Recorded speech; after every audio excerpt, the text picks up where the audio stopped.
Hi everybody, welcome back to Willie's American Guitars.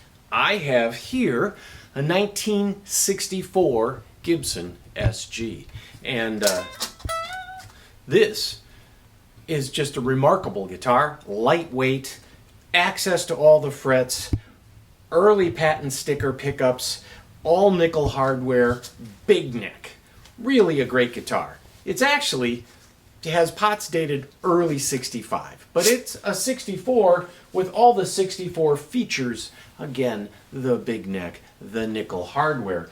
But I'm using this as a prop for these two amplifiers, and these both just came in. For one, we have a 1964 Deluxe. This is not a Deluxe reverb, and you can see it says Fender Electric Musical Instruments. That was the corporate name of Leo Fender's company. He really was all about electric. He started a radio company at first in 1946, and it was all about this new, like, electric guitars? Really? And then the Princeton reverb, which is blackface, but is Fender Musical Instruments. And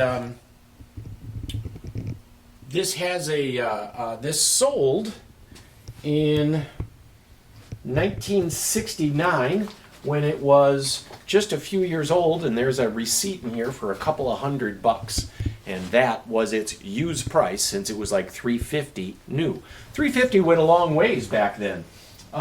This, of course, you guys all know this. I'm talking to the other people here. This has reverb and tremolo. This has no reverb and tremolo. The thing on these is they both have two 6v6s, but the transformer is tapped a little differently. So these are about 12 watts with two 6v6s, and these are about 20 watts. The thing is, with the reverb, you're saving the weight of a transformer, you're saving the weight of a reverb tank, which doesn't sound like much, but these are really lightweight. They're about the same weight. It's about 20 pounds. Now, I'm gonna turn this off standby.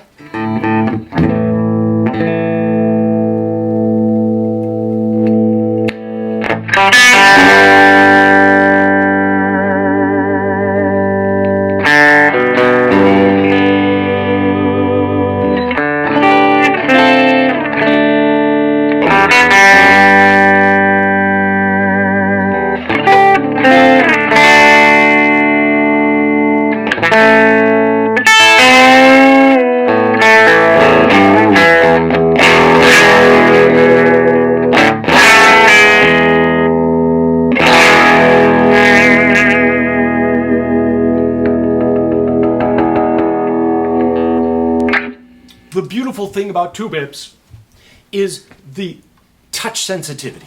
Let's face it, there's a lot of modeling amps, there's solid state amps, they're nice and lightweight, but they sound like, And the reason is these tube amps, just like an acoustical piano, when you hit the piano harder, it's not just louder, its character changes, and you can actually play emotionally through an acoustical piano. This is true of a tube amplifier too. It will interpret your playing.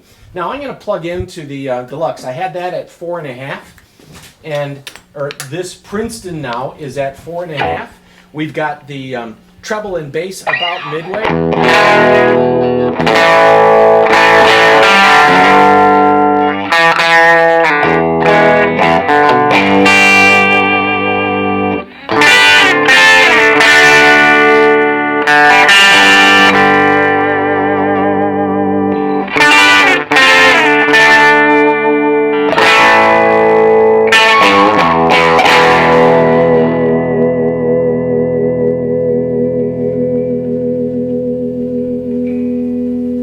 This amplifier is all original with the original speaker, a 10-inch speaker and a little tighter tone. It's 12 watts, so you're pushing it pretty hard at 4.5.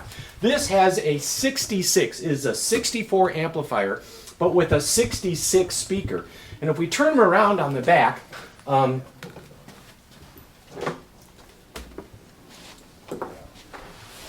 you'll see on the Princeton, there is no standby. You do have an extension speaker jack. The nice thing about these amplifiers is the plug. You can plug another amplifier or a pedal into there. It's not a three-way grounded plug, but both of these amplifiers have this accessory plug. That's something they don't do. We could literally plug in this amplifier to this amplifier. And then when you get to the Deluxe, you have 2 channels, which has all kinds of available options for it. You can put 2 different guitars, tune up the EQ differently. You can have a buddy sit in. And the second channel on these Deluxes is always a little bit grainier.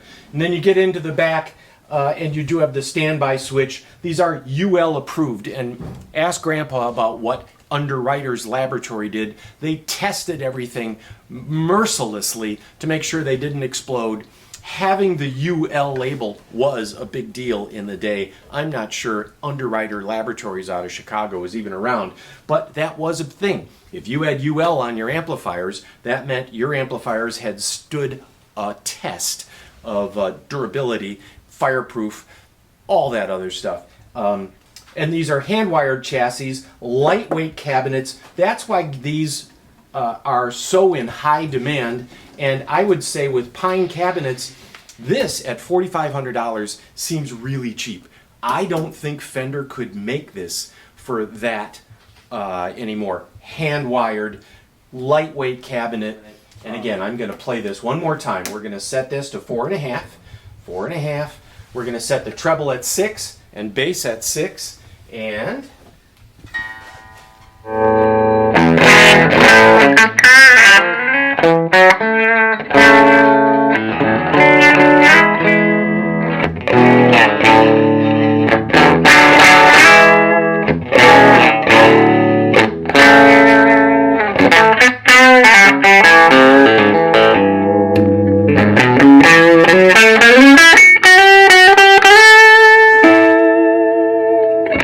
same thing here, 4.5.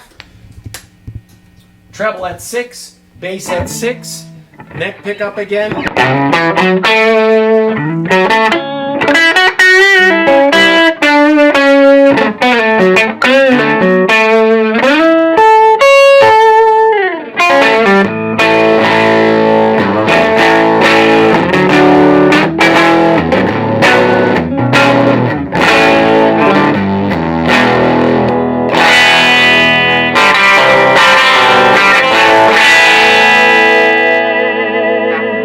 Don't forget, if it breaks up a little bit, you can always go into any old Fender amp into the second input and get a 6 decibel pad. Cleans up.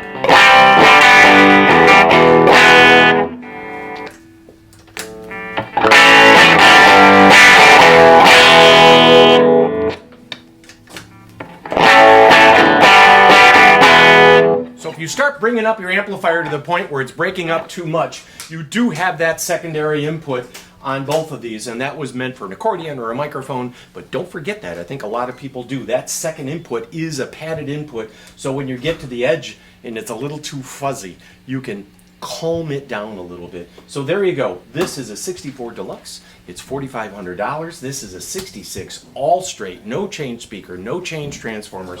Both of these have been through the shop. You're welcome. And this will be over $5,000 because of its high demand. Had this had new grill, had this had different speaker, this would be a cheaper amplifier. When you're out there looking at comparables, you want to make sure that you're comparing apples to apples and that this with its changed speaker has a lowered price. This with an original speaker would be worth more. There you go, couple of blackface amps, super lightweight. This 64 SG, which is lovely.